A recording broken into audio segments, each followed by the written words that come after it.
Good morning guys.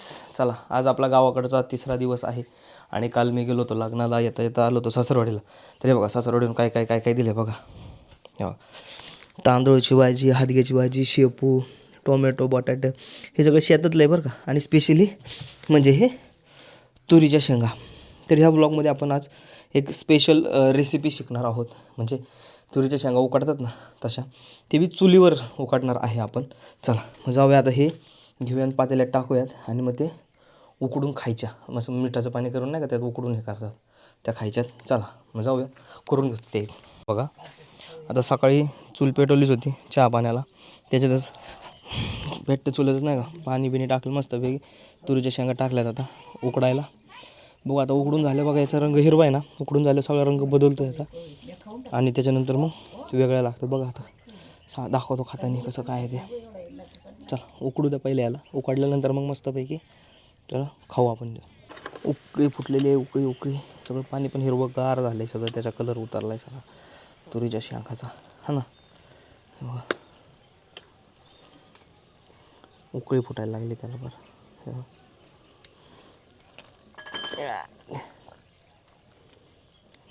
हे बघा पाणी सगळं हिरवं झालं सगळं पाणी. सगळा कलर उतरतो ह्या शेंगांचा ह्याच्यात. चलो गाईस, तब्बल अर्धा तास शिजवल्यानंतर हे बघा बऱ्यापैकी शिजलेला आहे. त्याचा जो हिरवा रंग होता सगळा गेला आहे. आणि आता हा वेगळा थोडा चॉकलेटी रंग काय म्हणतो तो आला आहे. ऐक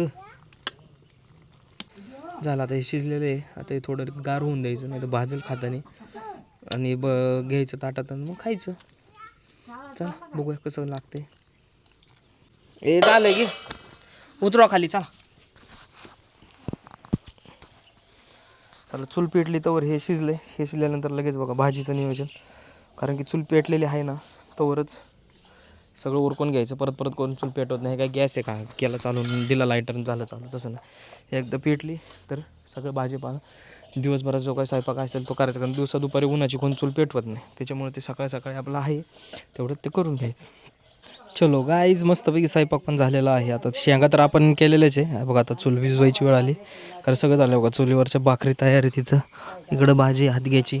आणि अजून ना हे बघा इथं पातेल्यात सगळं साठवून ठेवले काय काय काय काय. बघा आपण केलेल्या तुरीचे शेंगा आहेत उकडलेल्या.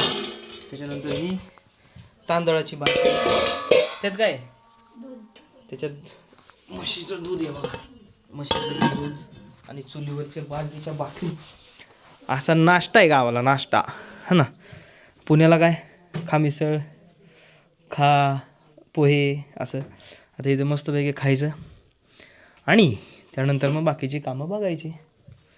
चुलीवरचं जेवण खायला मिळतं म्हणजे एकच नंबर राव, हा ना. मस्त इथं गॅस पण आहे बघा, टाकी आहे. पण म्हणलं नाही आपल्याला गावाला राहून आहे ना चुलीवरचंच खायचं. खरं तर एकदम आपण तिकडं नाही का पुण्यात हॉटेलवर जातो चुलीवरचं जेवण खायला. त्याविषयी इथं आहे ना सगळं, चूल आहे, सरपण आहे, सगळं आहे.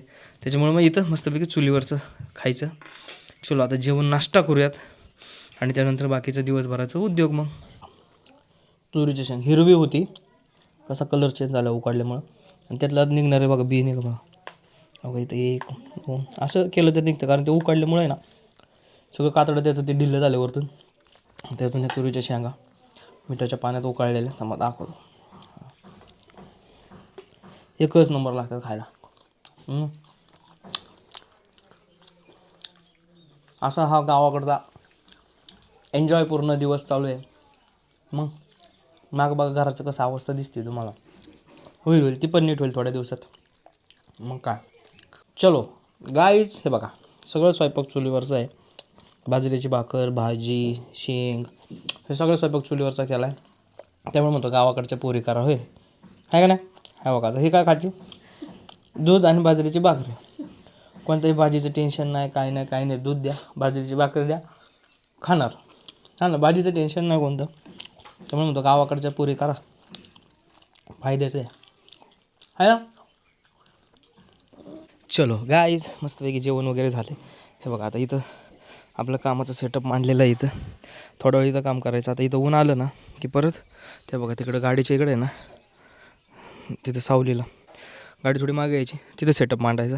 तिथलं झालं की परत हे बघा तिथं खुर्ची ऑलरेडी मांडलेलीच आहे. तिथं मांडायचं, त्याच्यावरती बघा झाड आहे, त्याच्यामुळं सावलीचं टेन्शन नाही आहे. असं कुठंही तुम्ही वर्क फ्रॉम शेत, work from home, work from रान कसंही करू शकता गावाला आल्यावर. ते तेवढं एक फ्रीडम मिळतं तुम्हाला गावाला आल्यावर. मग तेच आता मस्त अनुभव घेतो आहे. एक चुलीवरचं जेवण असेल, वर्क फ्रॉम रान शेत असेल, अशी कामं चालू आहेत सगळी. मस्त मजा आहे. आणि व्लॉग तर रोज येतात. ते तुम्हाला आवडतात ते का नाही? मला वाटतं पुण्यातल्या ब्लॉगपेक्षा गावाकडचे ब्लॉग लोकांना जास्त आवडतात ते, कारण व्ह्यूज गावाकडच्या ब्लॉगला जास्त जातात ते, साहजिक आहे. त्याच्यामुळे गावाकडचं वातावरण सगळ्यांना आवडत असणार आहे. चलो बसूयात आता कामाला. चलो गाईज, हे बघा कसं हे बघा मस्तपैकी टेबल मांडला इथं अंगणात. आणि इथं बघा डायरी आपलं हे बाकीचे रेग्युलर काम, हे काम चालू आहे. सकाळपासून काम चालू आहे. आणि सकाळी मागं पत्र्याची शॅडो येते आणि दिवसा या झाडाची शॅडो असते, त्याच्यामुळे ऊन यायचं टेन्शन नाही. त्यात थंडी आहे, त्याच्यामुळं काही विषय नाही. बरं वाटतं, लय भारी. आणि सगळी पेंडिंग कामं मी आज कंप्लीट केलेली आहेत. बऱ्यापैकी कामं झाली, तर बाकीची पेंडिंग कामं उद्या करायची. खरंच इथं आल्यानंतर लय पटपट कामं व्हायला लागलेली आहेत असं वाटतंय, हो ना. आणि मेन म्हणजे मी अजून चष्मा वापरलेला नाही आज. नाही तर मला पुण्याला म्हटलं ना की चष्माशिवाय जमतच नव्हतं, पण आज कसं काय माहिती. पण तो चष्मा काय होतो, उन्हात आला की तो ब्लॅकआउट होतो ना, तो त्याच्यामुळे स्क्रीन पण दिसत नाही. म्हणून म्हटलं काढून ठेवावा आणि तसंच काम करावं. तर तसं काम केलं तर अजिबात डोळ्याला म्हणजे एवढा त्रास पण होत नाही, काही नाही. तर असं सगळं गावाकडं जाणवणारे फरक आहेत. आता काय करणार, आहेच एन्जॉय. हे बघा, हे हाय आले फिरून, झालं फिरून. हाय मजा आहे व्हायची. सकाळ संध्याकाळ फिरते, चूल पेटवते, स्वयंपाक करते, आपलं बरं आहे चुलीवरचं है ना. येळभर हिंडायचं, मजा आहे. मजा आहे ना गावाला. इथं मजा आहे का पुण्याला?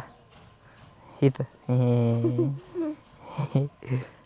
चलो गाईज, संध्याकाळ झालेली आहे आणि मी दिवसभर तिकडे त्या झाडाखाली बसलो होतो कामाला. आता उठून इथं दारासमोर आलो आहे थोडं, कारण इथं लाईट आहे आणि त्याच्यामुळे म्हटलं थोडंफार काम करावं. आणि इकडे साईड बाय साईड तिचा स्वयंपाक पण चालू होता, म्हणून मग त्याच्याविषयी गप्पा मारत काम करत होतो. हे बघा इकडं चुलीवरती भात ठेवलेला दिसतोय का? हां, पुढं दूध ठेवले, तसं ते जी राख आहे ना त्याच्यावरती ते दूध ठेवले तापायला, आणि वरती भात केलेला आहे संध्याकाळी जेवायला. असं हे नियोजन चालू आहे. खरंच खूप मस्त वाटलं आज. पूर्ण दिवस म्हणजे सकाळी 9 वाजल्यापासून मी तिथं बसलो होतो कामाला, तिथून ते आत्तापर्यंत दिवसभर फक्त काम केलेलं आहे. जी काही पेंडिंग वर्क लिस्ट होती ती सगळी काढली, ती सगळी केली. काय पेंडिंग होतं, एक महिन्यापासून काही कामं पेंडिंग होती, ती सगळी पूर्ण करत गेलो. आणि आज फायनली बऱ्यापैकी कामं पूर्ण झाली. आता इथं काम होण्याचं आणखीन एक रिझन आहे, इथे कोणताही माझा जवळचा मित्र नाही आहे. पुण्याला काय व्हायचं, एकाने कुठे रे, चल इकडे जाऊ, चल चहा प्यायला, चल मिसळ खायला, चल एकाने नाश्ता चार, याच्यातच वेळ जायचा. मग ते कुठेतरी इथं बंद झालं पूर्णपणे. त्यांनी काय झालं, वेळही वाचला, पैसेही वाचला आणि कामाकडे लक्ष देखील गेलं.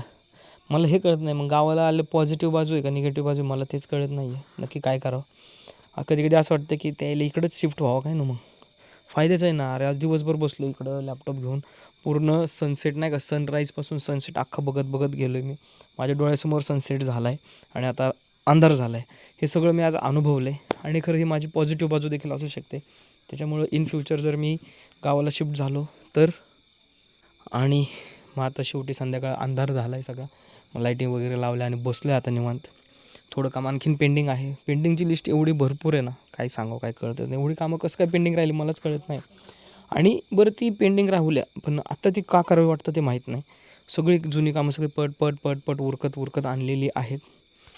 मग आता संपतील. आता उद्याचा दिवस पण जाईल मला वाटते सगळ्या कामांमध्ये. मग परवापासून थोडं फ्री होईल. मग तेव्हा वेगवेगळे व्लॉग्स, बाहेरचे सगळे व्लॉग्स शेतातले वगैरे ते तुम्हाला पाहायला मिळतील. आणि त्यानंतर एक शूट आहे त्याचं पण तुम्हाला व्लॉग पाहायला मिळेल. आणि मग त्यानंतर होप सो आपल्याकडे ड्रोन देखील येऊ शकतो. म्हणजे मित्राचंच आहे, असं काही नवीन नाही, मित्राचंच आहे. मग तो आपण इकडे येऊन बाकीचे तुम्हाला ड्रोन शॉट्स देखील मी गावाकडचे दाखवेल. त्याच्यामुळे पुढं आणखीन ड्रोनच्याद्वारे आमचं गाव कसं दिसतं, ड्रोनमधले माझे व्लॉग कसे असतात, हे पाहण्यासाठी आजच माझ्या चॅनलला सबस्क्राईब करा. बऱ्याच जणांनी केलं देखील असेल, बऱ्याच जणांनी केलं नसेलही केलं. ज्यांनी नाही केलं त्यांनी सबस्क्राईब करा. चला आता जेवण वगैरे करूयात. आजी आजोबाचं तिकडं चालू आहे, मग त्यांना ते सगळं ताटं इथून घ्यायची, तिकडं भाऊ राहतो तो पण जेवायला इकडे घेऊन येतो. आमचं इथलं आम्ही सगळे घेऊन आजी आजोबांकडे जातो, तिथं जाऊन जेवण करतो. रोज संध्याकाळचं एकत्र जेवायचं हा एक वेगळाच अनुभव आहे. तो देखील मला अनुभवायला मिळतो आहे. ते देखील तुम्हाला पाहायला मिळेल एखाद्या ब्लॉगमध्ये, मी तो देखील टाकेल. चलो bye bye, good night, take care.